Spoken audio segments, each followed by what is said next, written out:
அவங்க ஸ்கூல்ல பேரண்ட்ஸோட salary சர்டிபிகேட் கேட்டிருக்காங்க. ஸ்கூல்ல சேலரி சர்டிபிகேட்டா? அது எதுக்கு? நம்ம பேரண்ட்னு இன்கம் போட்டதுக்கு ப்ரூஃப் வேணுமா? எதுக்கு ப்ரூஃப் கேட்கறதுன்னு ஒரு விவசாயம் இல்லாமல் போச்சு. கொஞ்சம் விட்டா உப்புலிக்கு நான் தான் அப்பாங்கிறதுக்கே ப்ரூஃப் கேட்பாங்க போல இருக்கு.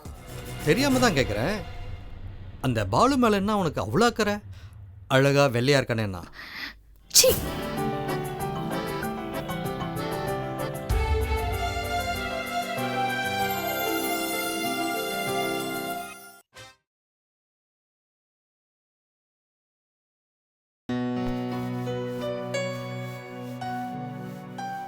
ஆண்டி வா சரோஜா. இந்தாங்க பால் பாயாசம். என்ன பால் பாயசம்? என்ன விசேஷம்? அப்பாக்கு பால் பாயாசம்னா ரொம்ப பிடிக்கும், அதனால தான் செஞ்சேன். அப்பாவுக்காக செஞ்சியா? சொல்லியிருந்தா நான் வந்து பார்த்துருப்பேன்ல. இருக்காரா? இல்ல ஆண்டி, அவரை எங்க வீட்டுக்காரர் ஹைதராபாத் சுத்தி பார்க்கறதுக்கு கூட்டிட்டு போயிருக்காரு. அப்படியா? நீ போல? நானும் வரேன் தான் சொன்னேன். அவ சமையல் பண்ணட்டும், நாம போலான்னு அப்பாவை கட்டாயப்படுத்தி கூட்டிட்டு போயிட்டாரு. உன் வீட்டுக்காரு உங்க அப்பாவை கூட்டிட்டு சுத்தி பார்க்க போயிருக்காரா?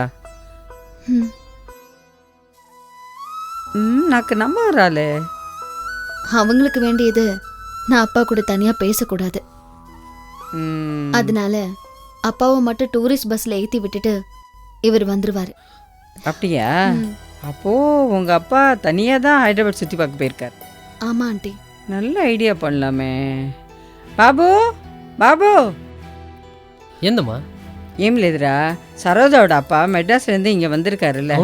ஆமா, இப்போ வரதன் அவரை டூரிஸ்ட் பஸ்ல ஏற்றி விட்டுருக்காராம். அவரை ஹைதராபாடை தனியாக சுற்றி பார்க்க போயிருக்காராம். நமக்கு நல்ல சான்ஸ். நீ என்ன பண்ணு, அதே பஸ்ல போய் வரதன் சரோஜாவை பண்ற கொடுமையெல்லாம் அவர்கிட்ட தெளிவா எடுத்து சொல்லிடு. சரிம்மா. அவர் பேர் ஏன்டிமா? ஹரிதாஸ். ஹரிதாஸ். நீங்க எதுக்கும் கவலைப்படாதீங்க. அந்த டூரிஸ்ட் ஆஃபீஸ் எங்க இருக்குன்னு எனக்கு நல்லா தெரியும். இன்னும் பஸ் கிளம்ப நிறைய நேரம் இருக்கு.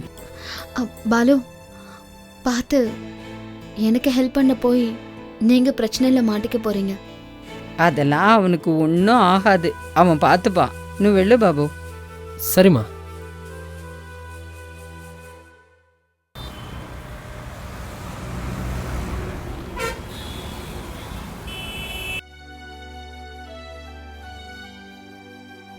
சார், அந்த சேர்மனாரங்கள அது என்ன விசேஷம்? அங்கே தான் அந்த சிகரெட் பண்ணுறாங்களா?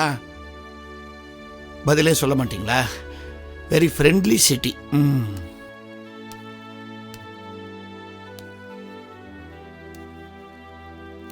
Good morning sir. Good morning. என் பேர் பாலு. உங்கள் பொண்ணு சரோஜா வீட்டுக்கு பக்கத்து வீட்டில் இருக்க கிரிஜாவோட பையன். உங்களை பற்றி சரோஜா என்கிட்ட நிறைய சொல்லியிருக்குது. நீங்களே ஹைதராபாத் டூர் வரீங்களா? இல்லை சார், ஒரு முக்கியமான விஷயத்த உங்ககிட்ட சொல்லி அம்மா என்ன அனுப்பிச்சாங்க. சொல்லுங்க. அது வந்து உங்கள் மாப்பிள்ளை வரதன். வரதன் சொல்லு.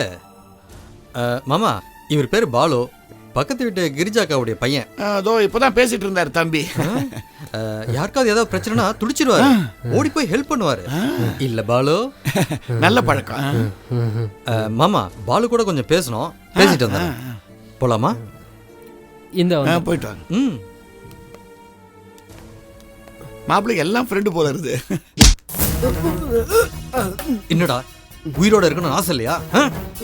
என்னோட இன்னொரு பக்கம் நீ தள்ளி இருந்து பார்க்கறனால உனக்கு தெரியல. தெரியணும்னா என்னை பத்தி டீட்டெயிலாக வெளியில விசாரிச்சு பாரு, புரியுதா? எனக்கு ஒரு ஃப்ரெண்ட் இருக்கான், லாரி டிரைவர். அவன் தொழில் என்ன தெரியுமா? கொலையவே ஆக்சிடென்ட் மாதிரி பண்றது. இப்போ உன்னை பத்தி நீ எங்க போற வரங்கிற ஸ்கெட்ச் அவன்கிட்ட கொடுத்துட்டனா, நாளைக்கு காலையிலேயே சார்மினார் ஜங்ஷன்ல லாரி மோதி பாலு என்கிற வாலிபன் பலி அப்படின்னு வரும். இது உனக்கு தேவையா? ஆனா நான் கொஞ்சம் இறக்க சுபாவம். ஏற்கனவே உங்க அம்மா புருஷனை இழந்துட்டு நிக்கிறாங்க, இப்போ பையனை இழந்துட்டு நிக்கணுமான்னு யோசிக்கிறேன். தேவையில்லாம கொலையை பத்தி என்னை யோசிக்க வைக்காத, சரியா? இதுதான் ஃபர்ஸ்ட் அண்ட் லாஸ்ட் வார்னிங். வா வாடா. பேசிட்டீங்களா? என்ன விஷயம்? ஒன்றும் இல்லை மாமா, பாலுக்கு எந்த வேலையும் இல்லையா. எந்த வேலையாக இருந்தாலும் சரி அப்படின்னு சொல்லிட்டு இருந்தான். லாரி ஓட்டுறதா இருந்தாலும் சரியா. ஐயோ, லாரி ஓட்டுற வேலையெல்லாம் வேணா. என்ன தம்பி, ரொம்ப ரிஸ்கியான வேலை இது. உங்க அம்மாவுக்கு நீ ஒரே பிள்ளையா இருப்ப போல்றது. நானும் அதான் மாமா யோசிக்கிறேன், ஒரே பிள்ளையா இருக்கான்னு. சரி மாமா, நாங்கள் கிளம்புறோம். ட்ரிப்பு நீங்களே சுற்றி பார்த்துருவீங்களா இல்லை துணைக்கு நான் வரணுமா? சரி சரி, நீங்க எதுக்கு, நீங்க ஆஃபீஸ் வேலையை கவனிங்க. இன்னும் 1/2 மணி நேரத்தில் கிளம்பிடுவாங்க போல இருக்கு. கரெக்டாக 6 மணிக்கு கொண்டு நீங்கள் விட்டுருவாங்களாம். நீங்க வந்த உடனே உங்களுக்கு ஒரு ஃபோன் அடிக்கிறேன், நீங்கள் வந்து பிக்கப் பண்ணிக்கங்க. சரி மாமா. ஒரு சின்ன விஷயம், கூட வராங்களே இவங்களா, ஹைதராபாத்தில் ஒருத்தருக்கு யாரும் பேசிக்கவே மாட்டாங்களா? எல்லாருமே பாலு மாதிரி வருமா? சரி மாமா, நானும் பாலும் புறப்படுறோம். போலாமா? ம் வரேன் மாமா. வரோம் சார். லாரி வேணாம்ப்பா. டாடி ஹோம்வொர்க் பண்ணலாமா? டேய், இன்னைக்கு சண்டே, ஜாலியாக விளையாடிட்டு இருக்கணும். இந்த ஹோம்ஒர்க்லாம் பண்ணிட்டு இருக்கக்கூடாது. நீங்க வேலையை விட்டு கெட்டது போறாதா? குழந்தைய ஏன் கெடுக்குறீங்க? அது இல்லைம்மா, சண்டே ஆனால் ஜாலியாக ரிலாக்ஸ்டாக விளையாடிக்கிட்டே இருக்கணும். அதை விட்டுட்டு படித்து டைம் வேஸ்ட் பண்ணக்கூடாது. இத பாருங்க, சண்டேங்கிறது எல்லா நாளும் வேலைக்கு போறாங்கல்ல, அவங்களுக்கு தான் அது ஹாலிடே. உங்களை மாதிரி வெட்டியா வீட்லயே இருக்காங்க பாருங்க, அவங்களுக்கு எல்லா நாளும் சண்டே தான். இப்படிலாம் சொன்னால் நான் ரோஷப்பட்டு வேலைக்கு போயிடுவேன்னு நினச்சியா? இங்கே பார், தொட்டு பார், திக்கு ஸ்கின்னு. ம் ஏங்க, உங்களுக்கு வெக்கமான சூடு சொன்ன எதுவுமே இல்லையா? நீ என்ன வேணா சொல்லு, பரவாயில்ல. சொல்றது யாரு? தொட்டு தாலி கட்டினவ தானே? என்னது, நான் தொட்டு உங்களுக்கு தாலி கட்டினேனா? இல்லை இல்லை இல்லை, தாலி நான் தான் உனக்கு கட்டினேன். உனக்கு என்ன இதில் இவ்வளோ பெரிய கன்ஃபியூஷன்? இத பாருங்க, இந்த மாதிரி விளையாட்டா பேசி பொழுத ஓட்டிடலாம் மட்டும் நினைக்காதீங்க. எங்கடா டைரி? இவன் ஸ்கூல்ல சர்க்குலர் கொடுத்து அனுப்பிச்சிருக்காங்க, என்னன்னு படிங்க. டைரியா? மற்றவங்க டைரியில நான் படிக்க மாட்டேன். ஸ்கூல்ல சர்க்குலர் கொடுத்து அனுப்பிச்சிருக்காங்க, என்னன்னு பாருங்களேன். நீயே பார்த்து சொல்ல. ஏன் அதை பாக்குறது கூட உங்களுக்கு சோம்பேறித்தனமா? அவங்க ஸ்கூல்ல பேரண்ட்ஸோட salary சர்டிபிகேட் கேட்டிருக்காங்க. ஸ்கூல்ல சேலரி சர்டிஃபிகேட்டா? அது எதுக்கு? நம்ம பேரண்ட் இன்கம் போட்டதுக்கு ப்ரூஃப் வேணுமா? எதுக்கு ப்ரூஃப் கேட்கறதுன்னு ஒரு விவசாயம் இல்லாமல் போச்சு. கொஞ்சம் விட்டா உப்புலிக்கு நான் தான் அப்பாங்கிறதுக்கே ப்ரூஃப் கேட்பாங்க போல இருக்கு. சரி, ஓகே, சாரி, உளறிட்டேன். சேலரி சர்டிஃபிகேட் தானே, நீயே கொடுத்துறேன். லேட்டஸ்ட் salary ஸ்லிப் கேக்குறாங்க, என்கிட்ட இருக்கு, உங்ககிட்ட இருக்கா? எனக்கு சேலரியே இல்லை, அதுக்கு ஸ்லிப் எங்க இருந்து இருக்கும்? வெக்கமா இல்லை உங்களுக்கு இப்படி சொல்ல? சீச்சி, அதெல்லாம் ஒன்றும் இல்லை. வேணும்னா ஒரு blank பேப்பரில் வெங்கடேஷன் போட்டு கொடுத்துடலாம். அவங்களே சேலரி இல்லைங்கிறத புரிஞ்சுக்குவாங்கல்ல. எவ்வளோ சாதாரணமா சொல்றீங்க? அது ஜனுக்கு எவ்வளோ பெரிய அசிங்கம். ஜனு, உனக்கு ஏதாவது அசிங்கமா இருக்காடா? அசிங்கமா இல்ல டாடி. பார், அவனே எதுவும் அசிங்கம் இல்லைன்னு சொல்லிட்டான். என் பொறுமையை ரொம்ப சோதிக்கிறீங்க. நீ நியாயமா பாரு, அவங்க எப்படி நம்ம கிட்ட சேலரி சர்டிஃபிகேட் கேட்கலாம்? நான் என்னைக்காவது இந்த டீச்சரோட ஹஸ்பண்ட் கிட்ட போய் சேலரி சர்டிஃபிகேட் கேட்டுக்கணும்?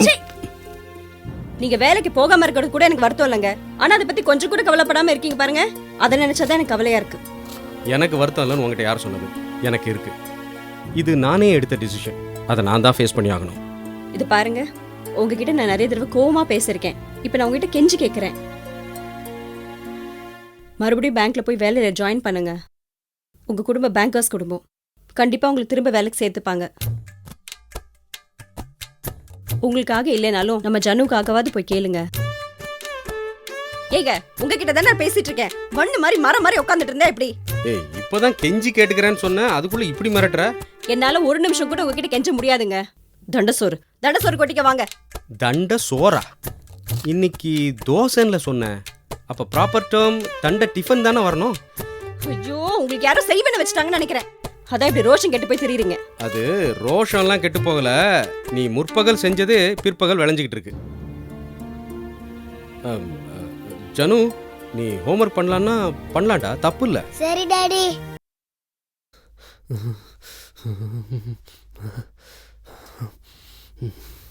பாபு, பாபு, என்னாச்சு? ஏன் இப்படி உட்காந்துருக்க? என்னடா அது, உடம்பெல்லாம் நெருப்பா கொதிக்குது, ஜுரம் அடிக்குதா? வா டாக்டர்கிட்ட போயிட்டு வரலாம். ஐயோ, அதெல்லாம் ஒன்றும் வேணாம்மா, நாம முதல்ல இந்த வீடை காலி பண்ணிடலாமா? என்னது, வீட்டை காலி பண்றதா? ஆமாம்மா, இங்க இருந்தா நமக்கு தாமா ஆபத்து. என்னடா சொல்ற? அந்த வரதன் அப்படி என்ன பண்ணா? ஐயோ, அவன் பேரை சொல்லாதம்மா, எனக்கு உடம்பெல்லாம் நடுங்குது. டேய், அப்படி அங்க என்னதானே நடந்தது? என்னடா, உயிரோட இருக்கணும்னு ஆசை இல்லையா? என்னுடைய இன்னொரு பக்கம் நீ தள்ளி இருந்து பார்க்கறனால உனக்கு தெரியல. தெரியணும்னா என்னை பற்றி டீட்டெயிலாக வெளியில் விசாரிச்சுப்பாரு, புரியுதா? எனக்கு ஒரு ஃப்ரெண்ட் இருக்கான், லாரி டிரைவர். அவன் தொழில் என்ன தெரியுமா? கொலைவை ஆக்சிடென்ட் மாதிரி பண்ணுறது. இப்போது உன்னை பற்றி நீ எங்கே போகிற வரங்கிற ஸ்கெட்ச் அவன்கிட்ட கொடுத்துட்டேன்னா, நாளைக்கு காலையிலேயே சார்மினார் ஜங்ஷனில் லாரி மோதி பாலு என்கிற வாலிபன் பலி அப்படின்னு வரும். அவன் இவ்வளோ மோசமான ஆளா இருப்பான்னு நான் கொஞ்சம் கூட எதிர்பார்க்கவே இல்லைடா. நம்ம போலீஸில் கம்ப்ளைண்ட் பண்ணிடலாமா? போலீஸ் தானே, நீங்கள் போய் கம்ப்ளைண்ட் கொடுங்க. ஆனால் நீங்கள் திரும்பி வர்றதுக்குள்ள நான் உயிரோடு இருக்க மாட்டேன். என்னடா இப்படியெல்லாம் சொல்கிற? ஆமாம் ப்ளீஸ்மா, நான் சொல்கிறது கேளுமா. நான் போய் வேறு வீடு பார்க்குறேம்மா. எவ்வளோ சீக்கிரம் இந்த வீட்டு நாம் கிளம்புறோமோ அவ்வளோ சீக்கிரம் நமக்கு நல்லதுமா, ப்ளீஸ்மா. ஐயோ, நாம் இந்த வீட்டை விட்டு போனேன் அந்த பொண்ணு அம்போன்னு ஆயிடுவாளடா. ஆமாம், நாம அந்த பொண்ணுக்கு ஹெல்ப் பண்ணலாம். அவன் நம்மளை வந்து கொல்லட்டும். என்னம்மா நீ? அம்மா, நாம அந்த பொண்ணுக்கு ஹெல்ப் பண்ணா அவளுக்கு தாம்மா ஆபத்து. நமக்கே 1000 கஷ்டம் இருக்கு, இதுல நீங்க அடுத்தவங்க கஷ்டத்தை பத்தி யோசிச்சுட்டு இருக்கீங்க. ஆமாம்மா ப்ளீஸ்மா, எவ்வளோ சீக்கிரத்தில் கிளம்பணுமோ கிளம்பலாமா, வாமா ப்ளீஸ்மா.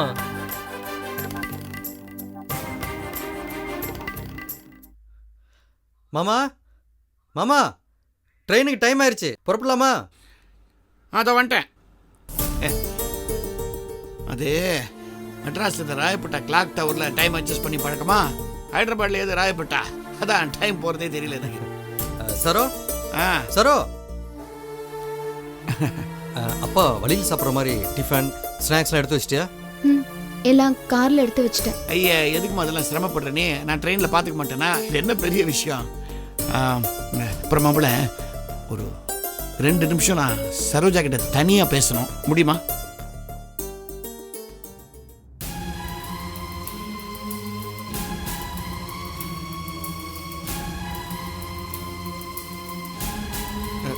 இது தப்பா எடுத்துக்காதீங்க. ஒரு 20 வருஷமா வளர்த்த பாசம், இன்னும் 2 நிமிஷம் தனியாக பேசணும்னு தோணுது, அவ்வளவுதான்.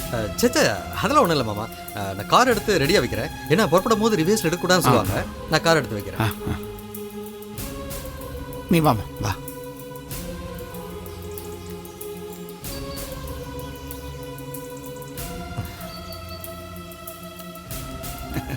உட்காருமா. என்ன சரோஜா, என்ன? அப்பா, தெரியும் தெரியும் நீ என்ன சொல்ல போறேன்னு தெரியும். நானும் உங்க கூட வந்துடுறப்பான்னு சொல்ல போறேன், தெரியும்.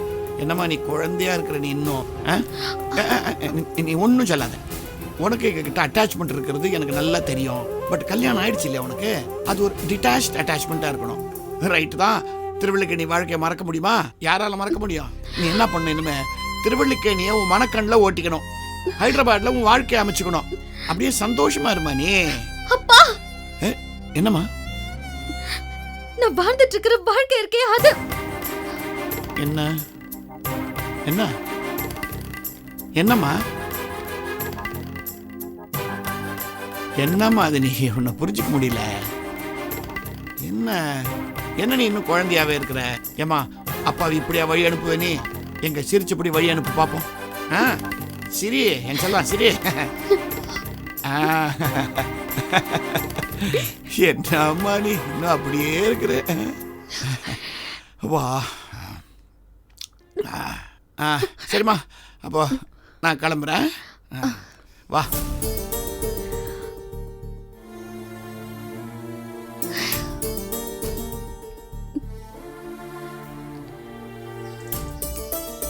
மாப்பிள்ள,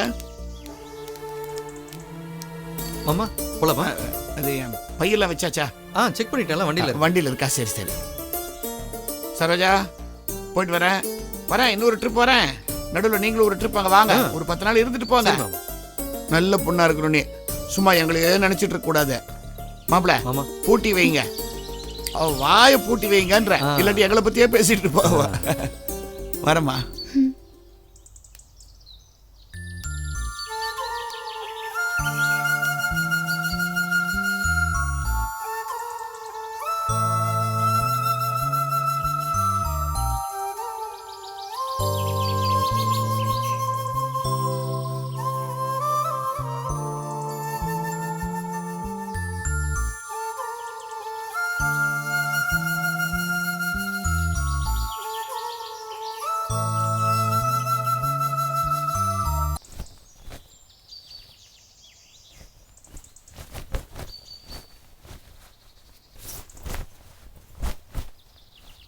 வா சரோஜா.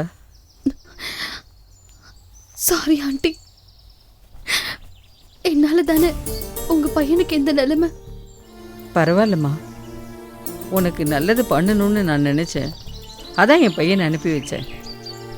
ஆனால் என்ன பண்ணுறது, யார் யாருக்கு என்னென்ன நடக்குமோ அதானே நடக்கும். அப்புறம் சரோஜா, கூடிய சீக்கிரம் நாங்கள் இந்த வீட்டை காலி பண்ணலான்னு இருக்கோம். என் மகனுக்கு எந்த பிரச்சனையும் வந்துடக்கூடாது இல்லையா? என்ன தப்பாக நினச்சிக்காதம்மா. சச்சா, நீங்க இவ்ளோ பண்ணதே பெரிய விஷயம். நீங்க இங்க இருந்தா என்னால உங்களுக்கு தான் கஷ்டம். நீங்க போறதுதான் சரி. நீ கவலைப்படாமல் இருப்பான். கூடிய சீக்கிரம் உனக்கு ஒரு விடிவு காலம் பிறக்கும். நானும் அந்த நம்பிக்கையில தான் இருக்கேன். என்னைக்கு அந்த நாள் வரப்போதுன்னு எதிர்பார்த்துட்டு இருக்கேன். நான் வரேன் ஆண்டி. நீ தைரியமா இரு.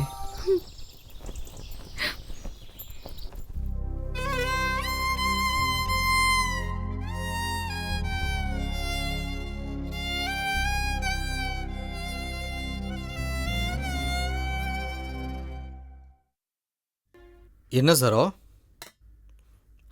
ரொம்ப சோகமா இருக்க? உங்க அப்பா ஊருக்கு போயிட்டாருன்னா? நீங்க ரொம்ப சந்தோஷமா இருக்கீங்க. என்ன, எங்க அப்பா ஊருக்கு போன சந்தோஷமா? இதுக்கு தான் பக்கத்து வீட்டு ஆண்டியோட பேசக்கூடாதுங்கிறது. இப்ப பாரு, கவுண்டர் கொடுக்குற அளவுக்கு வந்திருக்கிற நீ. இன்னைக்கு என்ன நடந்தது? அம்மா, உனக்கு என்ன அம்னீஷியாவா? உங்க அப்பா ஊருக்கு போகும்போது சோகமா வெளியே அமுச்சு வச்சுக்கிட்டு இருந்த. அது இல்ல, அந்த பாலு கிட்ட நீங்க என்ன பேசுனீங்க? டிராவல்ஸ் ஆபீஸ்க்கு வந்தா பேசினேன். சும்மா என்ன பேசுனீங்க? நான் எது சொல்லணுமா? கண்ணா பார்த்து பாப்பா, ரோட்ல நிறைய லாரி வருது, மோதிர போகுதுன்னு சொன்னேன். லாரி மோதிர போதுன்னு சொன்னீங்களா, இல்ல லாரிய வச்சு மோதிருவேன்னு சொன்னீங்களா? என்னம்மா நீ, எனக்கு லாரிலாம் ஓட்ட தெரியுமா? எனக்கு ஹெவி வெயிட் லைசன்ஸ் கூட கிடையாது. அப்புறம் எப்படி நான் லாரி ஓட்டி உனக்கு கொல்லுவேன்னு சொல்லியிருப்பேன்? இல்ல, நீங்க பயமுறுத்திட்டு வந்திருக்கீங்க. உங்களை பார்த்துட்டு வந்ததுக்கு அப்புறம் அவனுக்கு காய்ச்சலே வந்துருச்சு. நான் என்ன விஷக்கிருமியா என்னை பார்த்த உடனே காய்ச்சல் வர்றதுக்கு? அது உங்களுக்கு தான் தெரியும். ஆமா, தெரியாம தான் கேட்குறேன். அந்த பாலு மேல என்ன உனக்கு அவ்வளோ அக்கறை? அழகா வெள்ளையா இருக்கானேன்னா சீ, அதனால தான் அவன் வீட்டுக்கு போறியா? நீங்க கவலைப்படாதீங்க, இனிமே நான் உங்க வீட்டுக்கு போகவே மாட்டேன். ஏன்னா அவங்க வீட காலி பண்ணிட்டு போக போறாங்க. Good news. ஆனா உனக்கு பேட் நியூஸ் ஆச்சே. உனக்கு இருந்த ஒரே ஆறுதலும் போயிருச்சா? அம்மா, ஏன் காலி பண்ணிட்டு போறாங்க? உங்களாலதான். ஒரு அப்பாவிய அநியாயமா வீட காலி பண்ண வச்சிட்டீங்களே. அப்படியா? அப்பனா நாளைக்கு காலையில ஞாபகப்படுத்து, அவங்க ஹவுஸ் ஓனரை பார்க்கணும். ஏன்னா அவங்கள காலி பண்ண வைக்க போராடிட்டு இருந்தாரு. இப்போ என்னாலதான் அவங்க காலி பண்ணிட்டாங்கன்னு தெரிஞ்சா எனக்கு கமிஷன் கிடைக்கும். மத்தவங்க சோகத்துல உங்களுக்கு எதுக்குங்க இவ்ளோ சந்தோஷம்? தப்பு இல்லையே. என்னை பொறுத்த வரைக்கும் இடுக்கன் வருங்கால் நகுக, வள்ளுவரே சொல்லியிருக்காரு. அடுத்தவங்க துன்பம் படும் போது அதை பார்த்து நான் சந்தோஷப்படுவேன்.